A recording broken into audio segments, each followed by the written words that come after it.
Em reunião com governadores e prefeitos das capitais brasileiras, a presidente Dilma Rousseff propôs a realização de um plebiscito para instalar uma Assembleia Constituinte exclusiva para discutir a reforma política no país.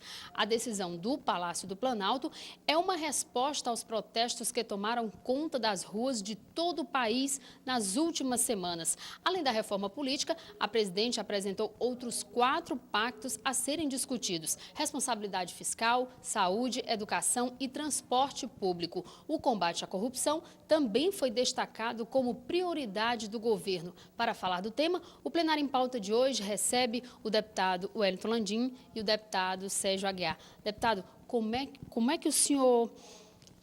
a realização desse pacto, ele pode ser a saída, a solução aí para que, de fato, se discuta, se resolva o problema da reforma política no país? A mudança que está sendo parte daquilo que as manifestações políticas estão tratando no país, ela deve existir. A presidenta, para fazer uma cobrança maior do Congresso Nacional, propôs, a meu ver, como operador do direito, equivocadamente essa Assembleia Nacional, tendo em vista que o que precisamos é aqueles que são investidos pela população, da sua soberania e autonomia, para poderem discutir problemas, como é o caso da reforma política, possam tomar sua decisão. Serve muito mais isso daí de um verdadeiro pito no Congresso, de uma chamada do Congresso para que ele possa responder pelas suas responsabilidades, porque essa reforma política já se arrasta há muito tempo.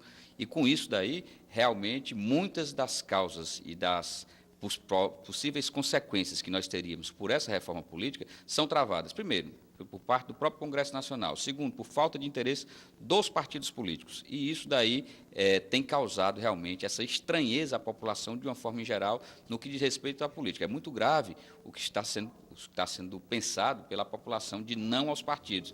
Imagino que os partidos são instituições danosas à sociedade e que, por isso daí, estão tendo essa conflagração de uma luta contra os partidos. O que a presidenta Dilma deve fazer, e o fez com essa perspectiva aí, é imprensar realmente o Congresso Nacional para que legisle, possa realmente tirar do papel a reforma política que já vem aí há mais de uma década sendo discutida, sendo debatida, sendo avaliada a cada novo pleito eleitoral. Se figura a oportunidade de se fazer avanço e nunca sai do papel. Então, esse daí é uma das formas que nós temos que fazer, valer realmente o direito do cidadão, fazendo com que a instituição, o Parlamento Nacional, possa tomar essa decisão com relação à reforma política.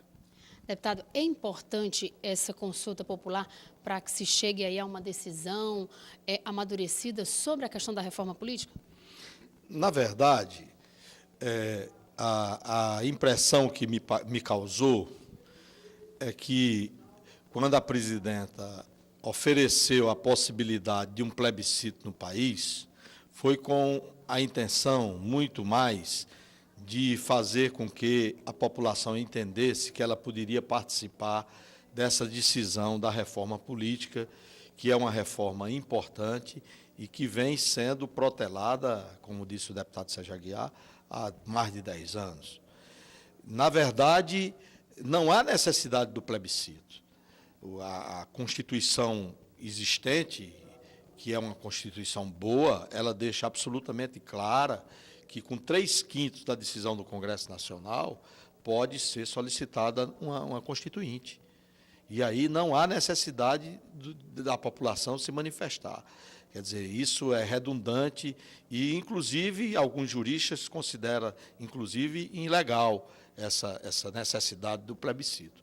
Evidentemente que isso vai ser matéria jurídica, que vai ser analisada, mas eu parto dessa tese que, se o Congresso Nacional assim desejar, com 3/5 em 2 votações, ela pode convocar uma Constituinte. Agora, não pode convocar, aí é outra dúvida, para um caso apenas, um caso determinado. Ela terá que ser, na hora que for houver a possibilidade de ser instalada uma Constituição, uma Constituinte, uma Assembleia Nacional Constituinte, ela terá a possibilidade de mexer na Constituição da forma como convier, dependendo da quantidade de votos que as propostas obtiverem. Então, esse é outro grande problema a ser enfrentado, né, porque vai causar na verdade, uma grande discussão nesse país, no meio jurídico desse país.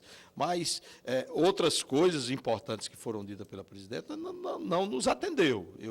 Eu sou daqueles que eu acho que, quando se quer resolver os problemas, a gente tem que dizer que vai resolver, como e quando, dando tempo, principalmente no poder público. O poder público tem que ter metas definidas, com datas, com a origem do dinheiro, quando começa, quando termina, de onde é que sai o dinheiro. Então, as coisas jogadas só a nível de promessa, eu tenho as minhas dúvidas que possam realmente atingir o objetivo final. Deputado, a presidente Dilma ela defende que, para combater a corrupção, é preciso que seja classificado aí como crime hediondo. O senhor acha que penas mais severas resolvem o problema? É um caminho aí para se resolver esse problema da corrupção no país? Outro chamamento ao feito do Congresso Nacional. Desde 2009 já tramita proposta no Congresso Nacional para que se torne o crime de corrupção passiva, de corrupção ativa, de peculato, de concussão, crimes hediondos. Isso realmente é uma das necessidades, porque não se aguenta mais todas essas ações aí que estão sendo promovidas, tanto pelo Ministério Público, como também por entidades organizadas, no sentido de tentar coibir que os maus gestores possam deixar de meter a mão naquilo que é público. Então, isso daí tem existido, a sociedade pressiona agora de uma forma muito forte e acredito que sim, o crime de corrupção deve ser considerado crime hediondo para poder fazer com que a sociedade sinta-se mais protegida e proteja também, como existe em todos os segmentos, as exceções que são aqueles maus gestores que procuram se locupletar com recursos públicos. Realmente é importante que se haja uma nova forma de penalizar, com mais duro que seja, aqueles que cometem crimes contra a administração pública.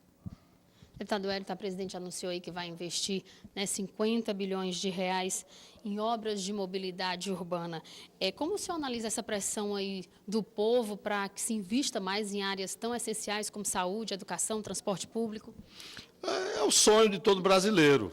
O sonho de todo brasileiro é que a gente tenha uma saúde de qualidade, que possa chegar nos hospitais, ter o médico, ter o medicamento, ter o leito hospitalar, ter o especialista. Esse é o sonho de todo brasileiro. Agora, o financiamento da saúde, da forma como está hoje, da forma como se paga hoje o SUS, dificilmente nós teremos essa qualificação que nós desejamos. Ela não deixou isso claro. Só o fato de trazer médico de fora não resolve o problema. Não resolve, muito pelo contrário. Nós vamos ter aqui no Brasil uma resistência muito grande dos órgãos, dos conselhos regionais de medicina e do Conselho Federal de Medicina, porque isso não é o caminho. Na educação, nós precisamos de investimento maciço para agora. Não vamos esperar ainda pelos royalties, pelo pré-sal. Então, precisa dizer, na mobilidade urbana, de onde vem esse dinheiro, quando é que vem esse dinheiro, quando é que vai chegar esse dinheiro. Então, na verdade, precisa ser objetivo e dizer quando, como, e a divisão, como é que será por estado, quais são as necessidades de cada estado, como é que vai ser dividido, quais são as prioridades. Então, isso precisa ficar melhor esclarecido, porque, senão, não vai passar de mais uma promessa, de mais uma ação importante que se deseja fazer, né, inclusive na mobilidade urbana, mas sem um fato que possa comprovar verdadeiramente, que a população possa sentir que já está acontecendo e que vai começar, vai ter começo, meio e fim. Deputado Sérgio, a presidente, como o deputado Wellington falou, a presidente pretende trazer médicos aí de fora como uma medida emergencial, mas tem vários segmentos da sociedade que são contra aí essa medida da presidente. Eu acho que, no curto prazo, seria uma medida válida. Entretanto, o que deve existir é o aumento da oferta nas escolas de graduação, nas faculdades, nas universidades, para médicos. E, além disso, uma política também de valorização do profissional da medicina para que ele possa ir aos municípios mais longínquos das capitais, aos municípios do interior, como se diz, para que eles possam ter a oportunidade de serem mais valorizados, percebendo um salário que os valorize por tudo aquilo que estudaram ao longo do tempo nos bancos da universidade e que, com isso daí, possam serem entusiasmados para resolverem os problemas da saúde da população, principalmente da mais carente. Então, eu defendo que, nesse primeiro momento, se pode se ter uma experiência, e aí por um prazo de não mais do que 5 ou 10 anos, de médicos que venham de outros países para ajudar aqueles que fazem a medicina brasileira, mas que, desde já, nós possamos criar um maior número de vagas nas universidades para ampliarmos o número de médicos no Brasil, que será, sem dúvida nenhuma, dentre nós brasileiros, a nossa grande saída e salvação. Deputado, então é importante essa questão da valorização do médico, do profissional, para que ele vá para essas cidades mais longes, para o interior do Estado? Na verdade, a Organização Mundial de Saúde, ela preconiza um médico para cada 10 mil habitantes, e no Brasil nós temos isso. O que está é mal distribuído. Os médicos terminam suas faculdades e as especialidades estão nas capitais. Então, hoje é fundamental que o médico tenha uma especialidade, às vezes 2 especialidades, né? E eles, para a valorização do seu estudo, do instrumento de seu trabalho, eles preferem ficar na capital. E não vão para o interior por uma questão de valorização, de salário. Termina havendo no interior do Estado um leilão muito grande, um município oferece mais do que o outro, você sai e deixa aquele município numa situação de dificuldade. Então, isso, o que precisa é uma nova política de valorização do profissional, para que ele tenha a vontade de participar com o seu trabalho e poder ir ao interior do Estado, ir às regiões mais pobres do país, prestar um serviço às regiões mais pobres do país.